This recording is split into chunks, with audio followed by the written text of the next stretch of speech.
거룩하신 주님의 이름으로 여러분께 이 말씀을 드립니다.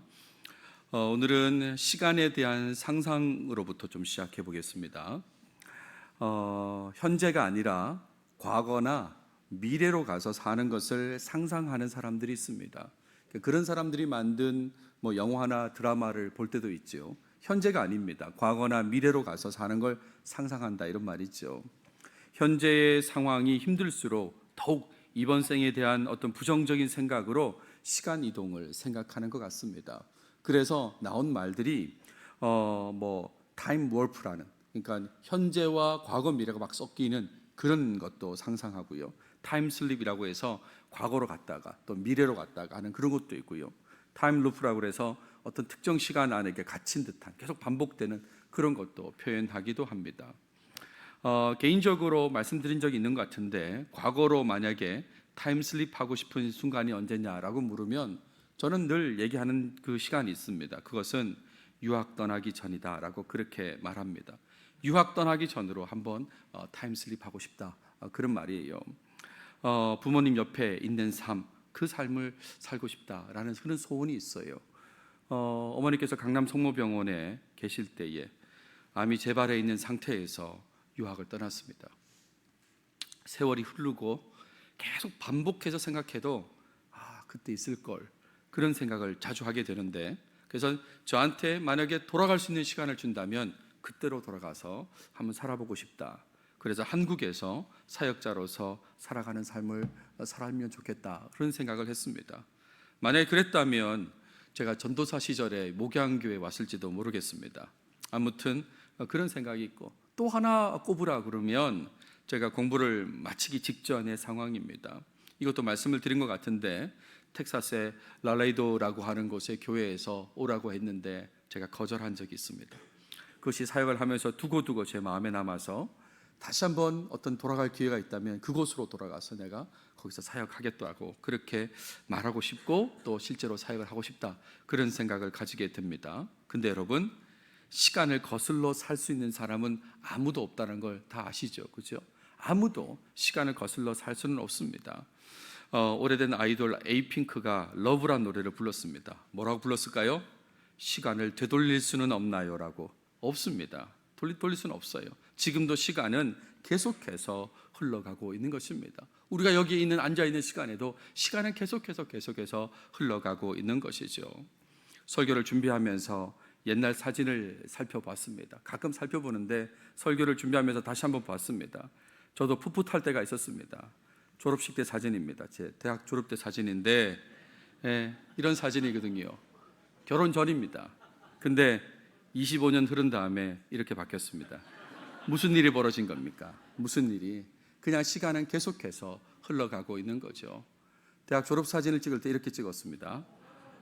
근데 작년 휴가 때 이렇게 찍었습니다. 무슨 상황이 벌어진 겁니까? 무슨 일이 일어난 겁니까? 시간은 계속해서 흘러가고 있는데, 신앙인으로서 나의 믿음은 어떠한가, 이 생각을 좀 해보려고 하는 거예요. 시간은 거슬러 갈 수 없고 계속해서 지금도 흘러가고 있는데, 이런 상황에서 신앙인으로서의 나의 믿음은 어떠한가 생각해보자, 이런 말이에요. 시간이 지날수록 더 발전되고 있는가 한번 생각해보자, 이런 말입니다. 오늘 본문에 등장하는 아브라함은 안타깝게도 퇴보하는 그런 모습을 보입니다. 아브라함의 모습을 극복하면서 발전된 믿음을 갖고자 하는 그런 마음으로 오늘 본문을 살펴보겠습니다. 오늘 다룰 내용의 앞부분을 읽었는데 6절까지를 다뤄보도록 하겠습니다.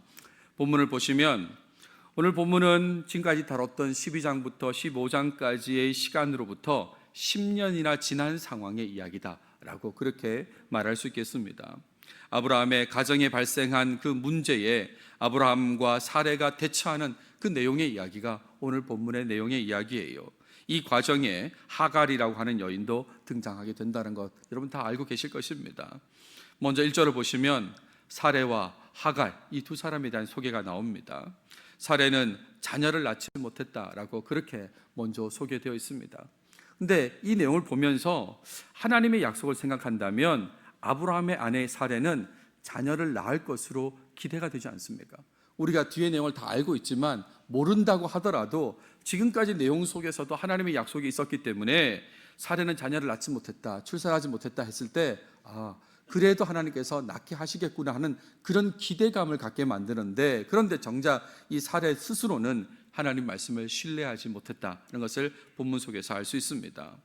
그리고 사라에게는 여종이 있었다 그랬습니다. 이 여종은 이집트 사람이고 이름은 하갈이라고 그랬습니다.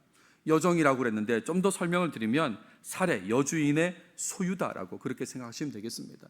이 여성의 그 사례라는 여성의 소유가 바로 하갈이다, 이런 말이죠. 이런 사례가 아브라함에게 얘기하는 내용이 2절 상반절에 나옵니다. 두 가지를 얘기하는데, 첫 번째는 하나님께서 출산을 허락하지 않으셨다는 거예요. 하나님께서 허락하지 않으셨다. 지금도 좀 그런 경향이 있는데 과거 고대 근동에는 더 그랬겠죠. 다사는 여성에게 성공의 표시이고 불임은 여성에게 수치의 표시다라고 그렇게 말할 수 있는데, 지금 하나님께서 출산을 허락하지 않으셨다라는 말은 하나님이 내게 수치를 주셨다, 지금 그렇게 말하고 있는 것이거든요. 하나님께서 자손에 대한 약속을 주셨음에도 불구하고 하나님 내게 수치를 주셨다라고 얘기하는 거예요. 그래서 자기 여종인 이 하갈을 통해서 자녀를 얻으라고 아브라함에게 얘기하는 것입니다. 이 얘기는 다르게 얘기하면 여종에게 대리모의 역할을 하라고 그렇게 말하는 거죠. 대리모 역할을 해달라고 하는 것입니다. 그래서 태어난 그 자녀를 자신의 자녀로 느끼고자 한 것이에요. 사례는 스스로가 출산할 수 없다고 아예 벽을 쳤습니다. 하나님께서 못하게 하셨다라고 그렇게 말하면서 자신이 데리고 있는 여종, 자기 소유인 그 여종을 통해서 남편이 자녀를 얻게 되면 그 자녀가 바로 자기 자녀일 거라고 그렇게 생각했습니다. 그래서 지금 이걸 제안하는 거다, 이런 말이에요. 제 말이 아닙니다. 2절에 보십시오. 내가 혹 그로 말미암아 자녀를 얻을까 하노라.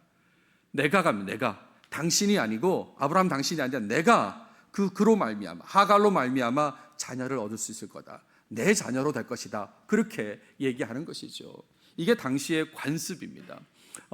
아내가 자녀를 얻지 못하면 그게 수치스러움이니까 종을 통해서라도 자녀를 얻으면 그 자녀가 내 자녀가 돼서 나는 자녀가 없는 사람이 아니야 라는 것을 드러내는 게 당시 관습이다, 이런 말이죠.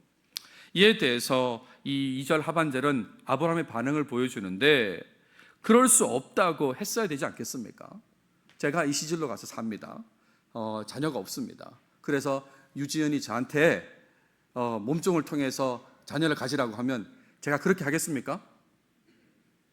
누굽니까? 누굽니까? 예?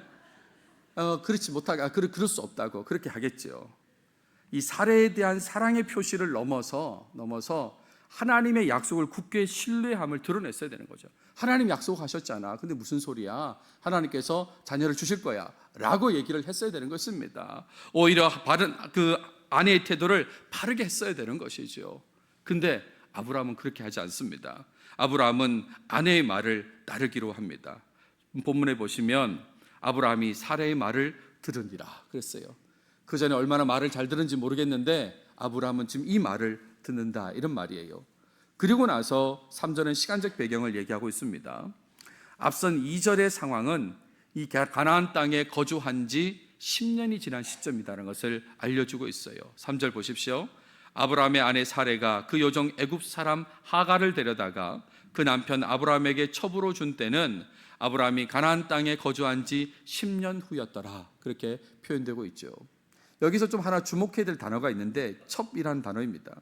이 첩이라는 단어가 좀 어감도 좋지 않은 그런 건데, 원래 이 단어가요 히브리 단어로 이샤라는 단어입니다. 이샤.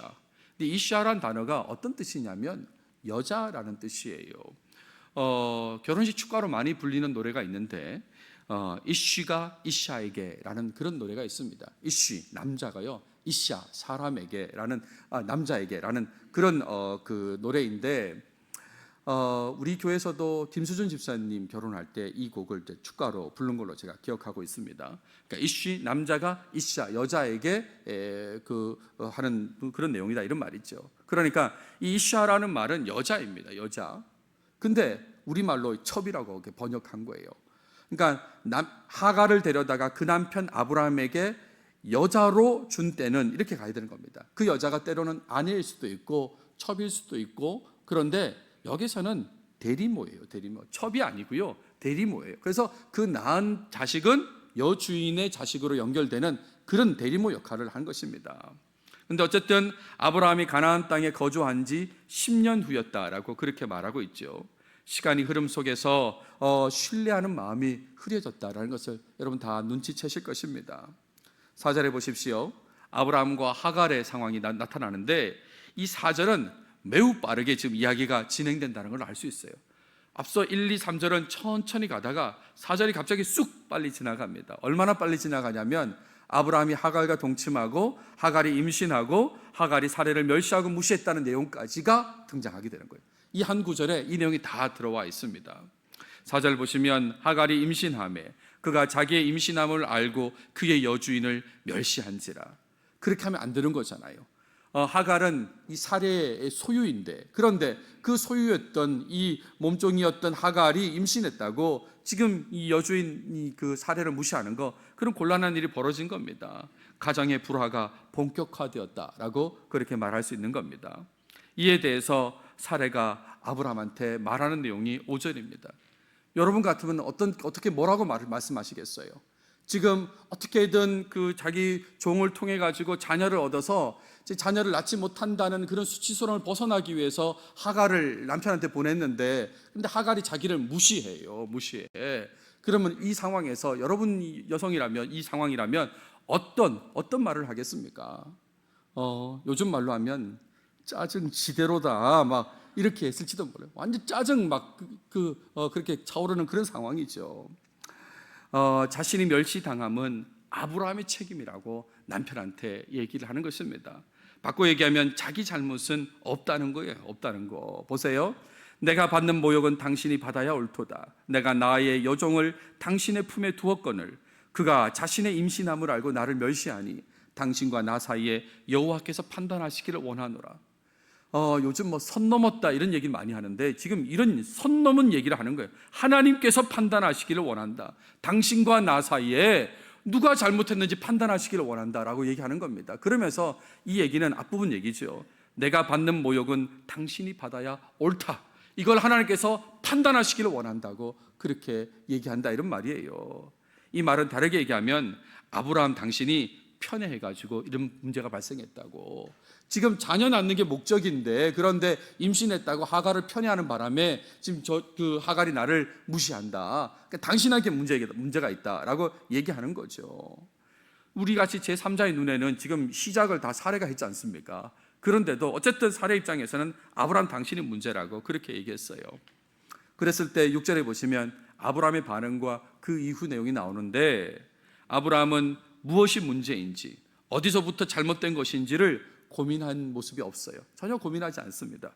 그냥 사례에게 알아서 하라고 그렇게 얘기하는 거예요. 알아서 하라고. 당신의 여종은 당신의 수중에 있으니 당신의 눈에 좋을 대로 그에게 행하라. 교통정리를 확실하게 해줬어야 되는데 그런데 하지 않고 그냥 알아서 하라고 했습니다. 그랬더니 이 사례가 알아서 합니다. 어떻게 알아서 할까요? 주인으로서 하갈을 학대하는 것입니다. 학대요. 얼만큼 학대했냐면 하갈이 도망갈 정도로 학대합니다. 그래서 오늘 본문의 마지막이 하갈이 도망갔다는 그런 내용이 나오지 않습니까? 얼마나 화가 났으면 도망갈 정도로 학대하냐 이런 말이에요. 여기까지 오늘 본문인데 오늘 본문은 10년이라는 시간이 흐른 뒤에 아브라함과 그의 아내 사레가 믿음에 있어서 얼마나 퇴보한 모습이었는지를 보여주는 내용이다라고 그렇게 말할 수 있습니다. 자손에 대해서는 땅의 티끌과 하늘의 별을 두고서 약속의 말씀을 주셨지 않습니까? 그런데 아브라함은 믿지 못하는 그런 모습을 보였다 이런 말이에요. 부부가 일심동체라는데 그 아내 사레도 마찬가지였습니다. 결국 가정의 불화로 이어지게 된 것이죠. 하갈을 들여보냈다가 지금 결국에 도망가는 상황까지, 이런 상황까지 벌어졌다 이런 말입니다. 15장에서 자손에 대한 약속의 말씀을 들었을 때 아브라함은 정말 확실히 믿은 사람이었습니다. 제가 이 부분을 많이 강조했습니다. 15장 6절에 아브라함이 여호와를 믿으니 여호와께서 이를 그의 의로 여기셨다. 하나님께 인정받는 그런 믿음을 가진 사람이 아브라함이었습니다. 그래서 이 내용은 로마서에서 바울이 인용하기도 하고 야고보서에서도 인용되기도 하지 않습니까? 근데 이런 아브라함이 10년의 시간이 흐르면서 사레의 말에 동조하고 또 그 결과에 대해서 무책임한 모습을 보였다, 이런 말입니다. 사레는 관습에 따라서 하갈을 통해서 얻게 될 그 자녀에 대한 영향력에만 관심을 가지는 거죠. 자녀가 태어나면 이제 내 자녀를 할 것이다, 나의 수치를 벗을 것이다, 이것에만 관심을 두면서 믿음은 저버리는 그런 모습을 보였다, 이런 말이에요.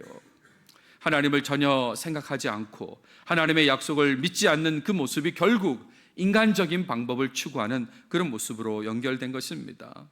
그런 인간적인 방법, 태도는 좋지 않은 결과로 이어지게 됩니다. 아무리 상황이 암담해 보여도요, 하나님의 방법, 하나님의 계획, 하나님의 약속만 믿고 하나님만 의지했어야 하는 것이죠.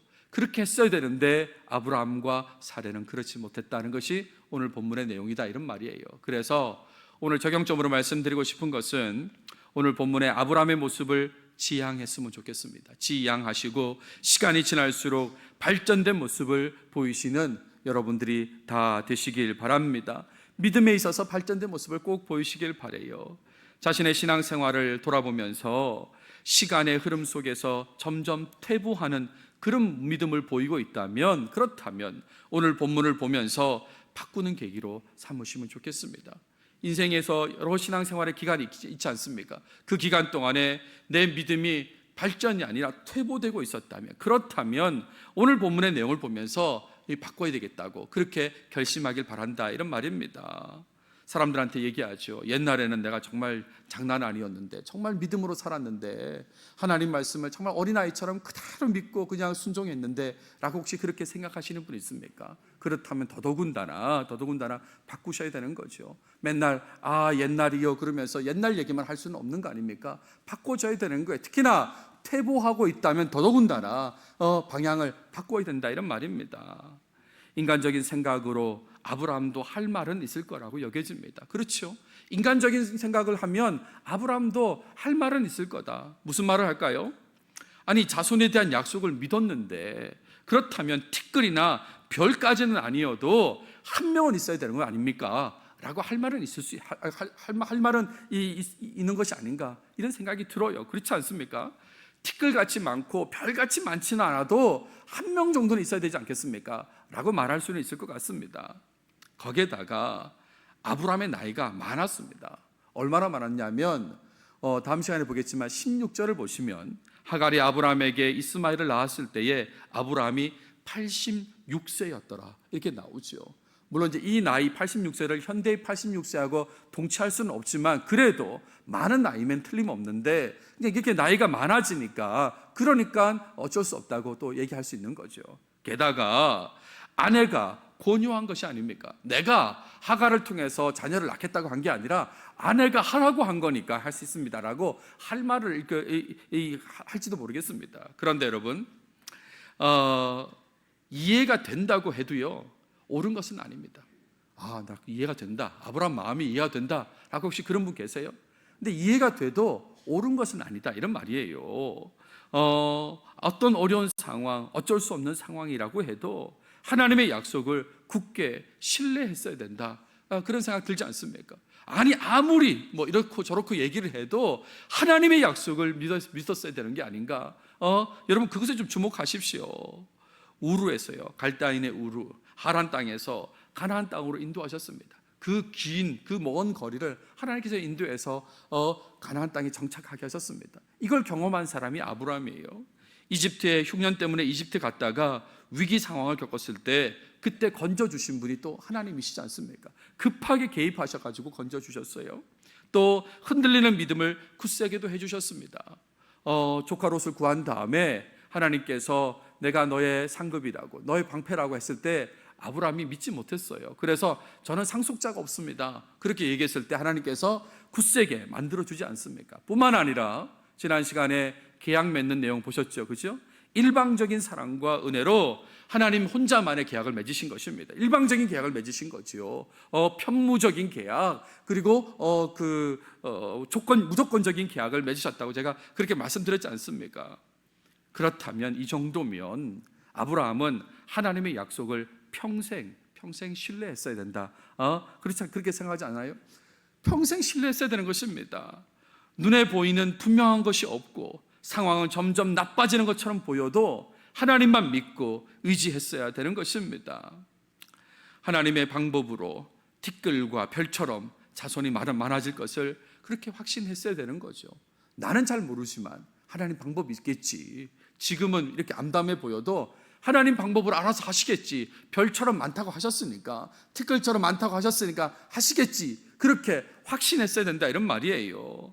만약에 중간에 10년이란 세월 속에 흔들리는 부분이 있다면 회개하고 돌이켰어야 되는 것입니다. 하나님, 내가 잠시 흔들렸습니다. 좀 저를 용서해 주십시오라고 그렇게 돌이키는 모습이 나타났어야 되는 겁니다. 그런데 아내 사례를 믿음으로 이끌어야 될 이 아브라함은 도리어 사례의 말을 따랐습니다. 그리고 심지어 그 결과에 무책임한 그런 모습까지 보였다는 것입니다. 우리도 이런 모습이 될 수 있음을 두려워하셔야 돼요. 여러분, 아까 제가 보여드렸지 않습니까? 아브라함이 경험한 그 신앙의 경험 속에 있어도 아브라함은 10년이 세월이 지났을 때에 믿지 못하는 모습을 보였는데 하물며 우리겠습니까? 우리도 이런 모습이 될 수 있음을 두려워하고 항상 믿음으로 살려고 노력하고 또 노력해야 되는 것이에요. 여러분, 다니엘의 세 친구들을 한번 생각해 보십시오. 하나냐, 미사엘, 아사랴라고 하는 세 친구가 있습니다. 바벨론식 이름으로는 사드락, 메삭, 아벳느고라고 부르는 그 사람들인데, 그 사람들이 이 풀무불에 이렇게 던져질 때 그 상황 아시죠? 그렇죠? 뭐라고 얘기합니까? 우리를 맹렬히 타는 풀무불 가운데서 능히 건져내시겠고, 그렇게 하지 아니하실지라도 왕이여 우리가 왕의 신들을 섬기지도 아니하고, 그렇지 않습니까? 아무리 뜨겁게 해도 하나님께서 우리를 건져내실 것입니다. 그렇게 하지 않으셔도 우리는 배신하지 않겠다고, 왕의 신들을 섬기지 않겠다고 그렇게 얘기하지 않습니까? 시간이 지나도 아무리 험악한 환경이 발생해도 믿음을 변치 않겠다고 그렇게 얘기하는 모습이 있는데, 이런 모습처럼 살아야 된다, 이런 말이에요. 믿음으로 살려고 노력하지 않으면 시간이 지남에 따라 점점 퇴보하게 되어 있습니다.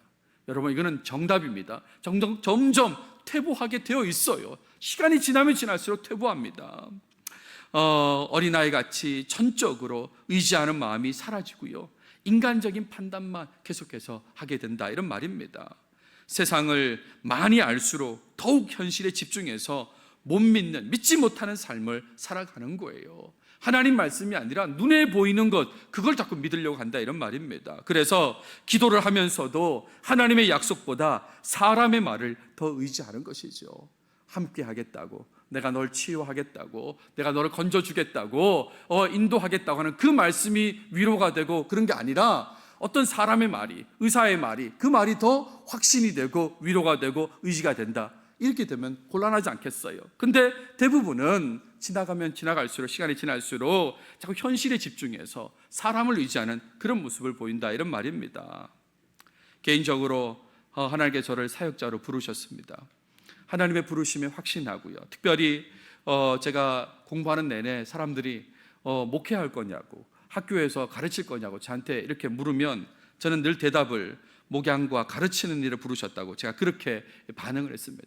하나님께서 나를 목양과 가르치는 일을 부르셨다고, 에베소서 4장 말씀에 그가 어떤 사람은 사도로 부르셨고요, 어떤 사람은 목사와 교사로 삼으셨다고 그렇게 말씀하셔서 하나님 나를 그렇게 부르셨다고 말했습니다. 그렇게 믿고 말했다, 이런 말이에요. 그런데 사역지를 찾으면서 자꾸 사역지를 못 얻으니까, 그러니까 어느 순간에 인간적인 연결고리를 자꾸 찾으려고 하는 모습이 생기는 거예요. 저분을 통해서 추천서를 받으면 되지 않을까? 저분을 통해서 말하면 되지 않을까? 계속해서 이렇게 인간적인 연결고리를 찾아가지고 사역지를 찾으려고 했던 그런 모습이 있었던 것입니다. 정말 안타까운 모습이죠. 사역자로 부르신 분이 하나님이십니다. 그러면 부르신 분께서 사역지를 주실 텐데, 그렇지 않습니까? 사역자로 부르셨으니까 불러놓고 일 안 시킬 수가 있겠어요? 당연히 사역지를 주실 텐데 왜 그렇게 조바심으로 살았을까라고 하는 그런 안타까운 마음이 든다, 이런 말이죠. 현실에 계속 집중하다 보니까 하나님 말씀을 믿지 못하고 현실에 집중하다가 그렇게 흔들린 믿음으로 살았다, 이런 말입니다. 이제 오늘 본문의 아브라함 모습을 타산지석으로 삼아서 시간이 지날수록 더욱 발전하는 믿음을 가지시는 여러분 모두가 되시길 바랍니다. 여러분 스스로에게 질문해 보십시오. 정말 진지하게 여러분 스스로에게 한번 질문해 보시라, 이런 말입니다. 나의 믿음은 10년 전보다 더 발전된 믿음일까? 지금의 나의 믿음은 10년 전보다 더 발전된 믿음인가? 아니면 퇴보된 믿음인가? 어떻습니까?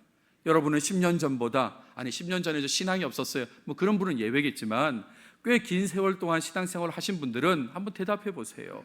나의 지금의 믿음은 10년 전보다 발전됐습니까? 퇴보됐습니까? 또 다른 질문도 해볼까요? 앞으로 10년 후에 나의 믿음은 발전될까요? 아니면 퇴보될까요? 어떻습니까? 아무 노력을 하지 않으면 퇴보되는 것이 제가 정답이라고 그랬습니다. 그렇게 갈 수밖에 없는데 어떻게 될 것 같습니까? 이런 질문은 교회 차원에서도 할 수 있습니다.